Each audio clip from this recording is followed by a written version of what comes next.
దేవుని నామానికి మహిమ కలుగును గాక.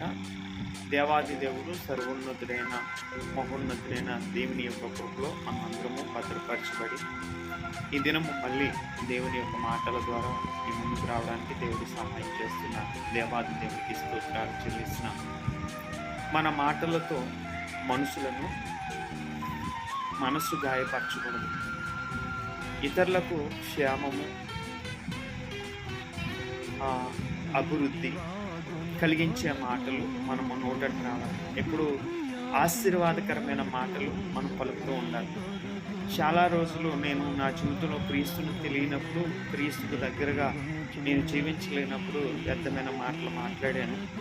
కానీ క్రీస్తుని కలిగి ఉన్న తర్వాత ఒక్కొక్క రోజు నేను బైబిల్ చదువుతూ ఉన్నప్పుడు నా జీవితంలో దేవుడు మంచి మాటలు పలకడానికి దేవుడు ప్రయత్నిస్తున్నారు. కాబట్టి మనం మనుషులను ఆశీర్వదించే మాటలు, అబ్రహామును చూడండి, దేవుడు పిలిచాడు, నిన్ను ఆశీర్వదించిన వారిని నేను ఆశీర్వదిస్తాను అన్నాడు. అంటే ఇతరులకు ఆశీర్వాదకరంగా అబ్రహామును దేవుడు ఉంచినప్పుడు అబ్రహాము చక్కగా ఇతరులను ఆశీర్వదించే వ్యక్తిగా ఉన్నట్లుగా మనం చూస్తూ ఉన్నాం. అలాగే మనల్ని కూడా దేవుడు ఆశీర్వాదకరంగా ఉంచాలన్నప్పుడు ఇతరులకు బాధ కలిగించే మాటలు ఏమాత్రం మనం పలకకుండా, మన నోరు, మన పెదవులు, కాబట్టి మన నాలుక ఇతరులను ఆశీర్వదించడానికి దేవుడు మనకు అవయవాలను ఇచ్చారు. కాబట్టి మనం ఇతరులను ఆశీర్వదించేవారుగా లేకపోతే ఇతరులను దీవించేవారుగా మనం ఉండాలి. మర్చిపోవద్దు ఎవరు కూడా. ఇతరులను స్వస్థపరచడానికి, ప్రార్థించడానికి, దేవుని మహిమపరచడానికి, లేకపోతే దేవుని స్తుతించడానికి, లేకపోతే దేవుని ఆరాధించడానికి, లేకపోతే దేవుని గణపరచడానికి దేవుడు మనకి మన పెదవులను, మన నోరుని ఇచ్చారు. మనం దుర్మార్గపు మాటలు, మూర్ఖపు మాటలు మనం పలకకూడదు. వినువారికి మేలు కలిగినట్లుగా మన మాట ఉండాలి. హల్లెలూయా.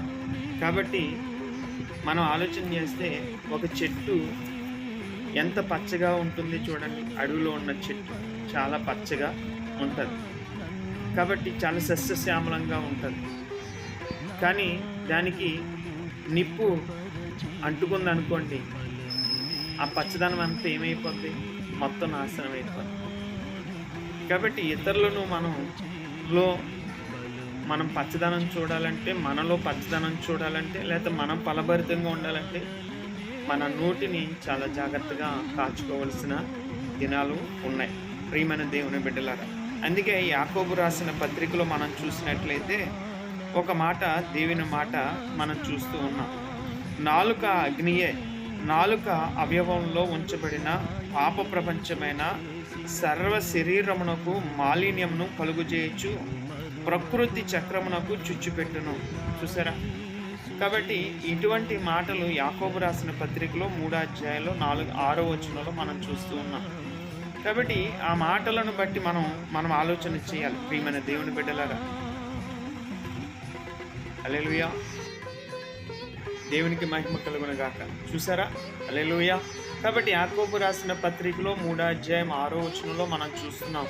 అయితే సామెతల్లో కూడా ఈ చక్కటి మాట మనం చూస్తూ ఉన్నాం. చూడండి, బుద్ధిహీనుని నోరు వానికి నాశనమును తెచ్చును, వాని పెదవులు వాని ప్రాణమునకు ఉరి తెచ్చును.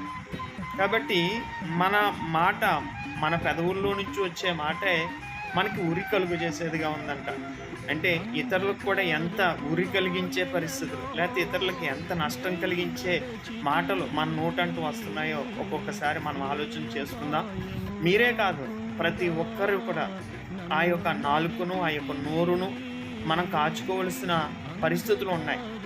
పరిశుద్ధమైన రీతిగా మనము జీవించాలంటే, దేవుని స్తుతించాలంటే, దేవుణ్ణి ఆరాధించాలంటే, దేవుణ్ణి గణపరచాలంటే, దేవుణ్ణి మహిమపరచాలంటే, దేవునికి ఇష్టమైన అవయవాలుగా మన అవయవాలను ఉంచుకుంటూ అనేకులకు ఆశీర్వాదకరమైన మాటలు పలుకుటకు దేవుడు మనకి సహాయం చేసి దీవించి నడిపించునుగాక. దేవుడు మిమ్మల్ని, మీ కుటుంబాలను ఆశీర్వదించును గాక. Shalom, praise lord. దేవుడు దీవించునుగాక.